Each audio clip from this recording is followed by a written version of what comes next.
ମୁଁ ଯାହା କହିବି ମୋ ସହିତ କହିବ ହେଲା ସो ପାଟି ଖୋଲିକି କହିବ ଧୀରେ ଧୀରେ କହିବା ଦରକାର ନାହିଁ ଏଠି କେହି ମାରିବେ ନାହିଁ ହେଲା ଡରିବାର କଣ ଅଛି ଆମେ ଆଜି କଣ ଜାଣିବା 6ଟି ଋତୁର ନାମ ବି ଜାଣିବା ହେଲା ଆଉ କୁହ ଓଡ଼ିଆରେ ଆମେ ଫାଷ୍ଟ ଜାଣିବା ତାପରେ ଇଂଲିଶ ରେ ଜାଣିବା ହେଲା ଗ୍ରୀଷ୍ମ ବର୍ଷା ଶରତ ହେମନ୍ତ ଶୀତ ବସନ୍ତ ଗ୍ରୀଷ୍ମ ମାନେ ଆମର ଯୋଉ ଆସେ ବୈଶାଖ ଜ୍ୟେଷ୍ଠରେ କୋଉ ଋତୁ ଆସେ ରେ ଗ୍ରୀଷ୍ମ ଋତୁ ଆସେ ହେଲା ଗ୍ରୀଷ୍ମ ଋତୁରେ କଣ ହୁଏ ପ୍ରବଳ ଖରା ହୁଏନି ଆମକୁ ଗରମ ହୁଏନି ଖରା ଦିନରେ ଗରମ ହୁଏ ନା ବାସ୍ ଆଉ ଆମର ଆଷାଢ଼ ଶ୍ରାବଣରେ କୋଉ ଋତୁ ଆସେ ବର୍ଷା ଋତୁ ଆସେ ହେଲା ସେ ଟାଇମରେ କଣ ହୁଏ ବର୍ଷା ହୁଏ ନା ବର୍ଷା ପ୍ରବଳ ହୁଏନି ପ୍ରବଳ ବର୍ଷା ହୁଏ ତାପରେ ଆମର ଭାଦ୍ରବ ଆସିଲେ କୋଉ ଋତୁ ଆସେ ରେ ଶରତ ଋତୁ ଆସେ କୋଉ ଋତୁ ଆସେ ହଁ ଚକଲେଟ ରଖ ବସ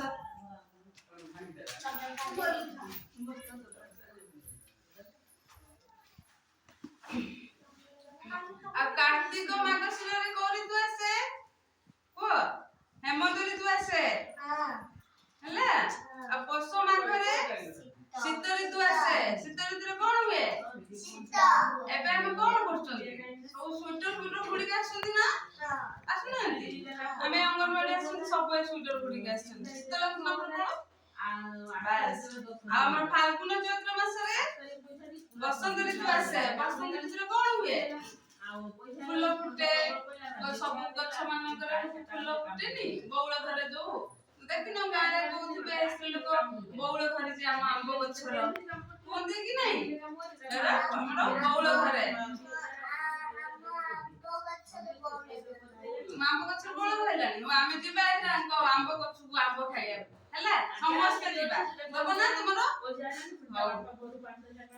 ଆମେ ଏବେ ଇଂଲିଶ ରେ ଜାଣିବା ହେଲା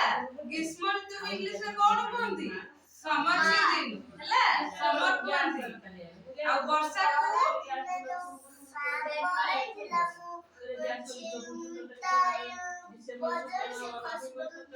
ହଉ ଆମେ ସବୁ ଯିବା ଆମ୍ବ ଖାଇବା ପାଇଁ ବର୍ଷାକୁ ଇଂଲିଶ ରେ କଣ କୁହନ୍ତି ବର୍ଷା ଋତୁକୁ ରେନି ସିଜନ କୁହନ୍ତି ହେଲା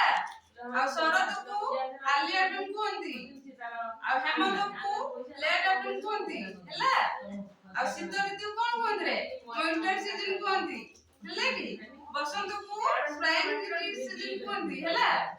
ବୁଝିପାରିଲ ଇଂଲିଶ ରେ ମନେ ରହିଲା ଓଡ଼ିଆରେ ବି ମନେ ରହିଲା ଆଉ ଥରେ ଓଡ଼ିଆରେ କହିବା ଟିକେ ହଉ ଗ୍ରୀଷ୍ମ କୁହ ଗ୍ରୀଷ୍ମ ବର୍ଷା ଶରତ ହେମନ୍ତ ଶୀତ ବସନ୍ତ ଆଉ ଥରେ କୁହ ଗ୍ରୀଷ୍ମ ବର୍ଷା ଶରତ ହେମନ୍ତ ଶୀତ ବସନ୍ତ ହେଲା ମନେ ରହିଲା ସମସ୍ତଙ୍କୁ ପଚାରିବି ସମସ୍ତେ କହିବ ମତେ ହେଲା କାଲିକି ସବୁ ଆସିକି ପଚାରିବି କହିବ ବୁଝିପାରିଲ କାଲି ସଣ୍ଡେ ଅଛି ଛୁଟି ରହିବ ପରଦିନ ପଚାରିବି ସବୁ କହିବ